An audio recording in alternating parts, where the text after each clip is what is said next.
Hello friends, ఈరోజు గోంగూర చిట్రొయ్యల కూర మా అమ్మ చేసింది. ఎలా చేసిందో మీకు చూపించబోతున్నా. ఈ రొయ్యల్ని క్లీన్ చేసేటప్పుడు టైం పడుతుంది, చాలా టైం పట్టింది.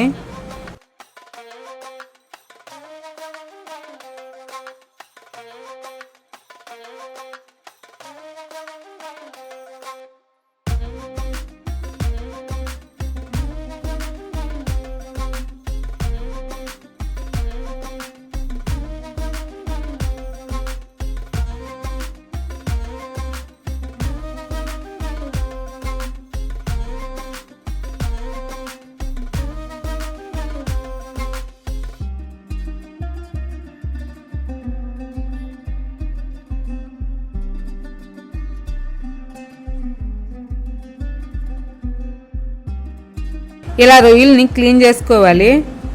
మా పెరట్లో ఉన్న గోంగూరను తీసుకొచ్చి గోంగూర చిట్రొయ్యల కూర వండింది.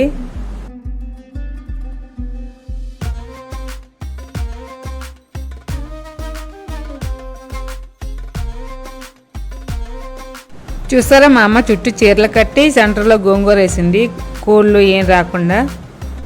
గోంగూర తీసేసరికి బాగా మేఘమెత్తి వర్షం పడింది.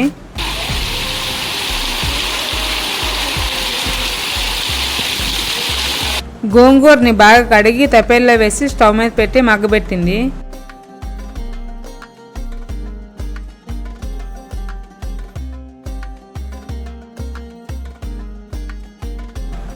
గోంగూర ఈ విధంగా మగ్గిపోయినాక దాన్ని పప్పు గుత్తితో బాగా మెదిపింది.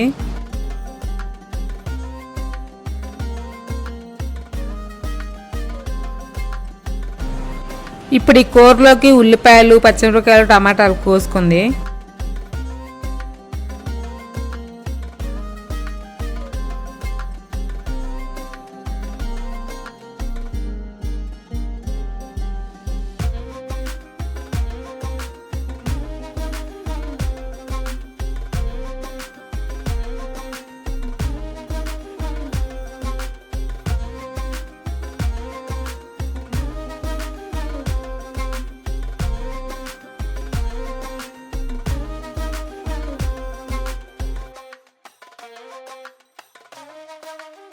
ఇప్పుడు స్టవ్ పై కడాయి పెట్టి దాంట్లో ఆయిల్ పోసుకున్నది. దీంట్లోకి ఎండుమిరపకాయలు, వెల్లుల్లిపాయలు కూడా వేసింది. నూనెలో కొంచెం జీలకర్ర వేసింది. ఫస్ట్ దాంట్లో కరివేపాకు కూడా వేసుకుంది. ఇప్పుడు దీంట్లో ఉల్లిపాయలు, పచ్చిమిరపకాయలు, వెల్లుల్లిపాయలు, ఎండుమిరపకాయలు కూడా వేసింది.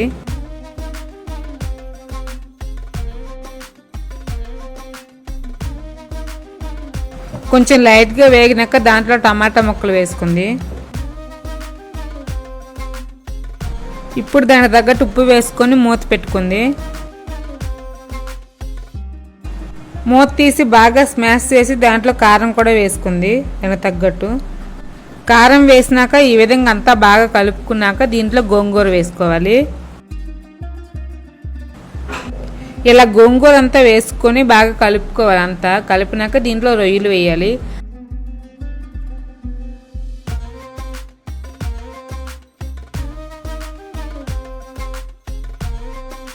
ఇది గోంగూరలో చిట్టి రొయ్యలు, కొంచెం రొయ్యలు వేస్తారు, ఎక్కువ కాదు. గోంగూర ఎక్కువగా ఉంటుంది. చిక్కగా చేయరు, పలసగా చేయరు, అన్నంలో కలుపుకొని తినడానికి బాగుంటుంది ఇది ఈ కూర. ఈ విధంగా రొయ్యలు వేసుకున్నాక అంతా కలుపుకొని స్టవ్లో సిమ్లో పెట్టుకొని ఒక 10-15 నిమిషాలు ఉడకనివ్వాలి. అంతే, గోంగూర రొయ్యలు రెడీ. అన్నంలో గోంగూర కలుపుకొని తింటే అక్కడక్కడ రొయ్యలు తగులుతాయి, భలే ఉంటుంది.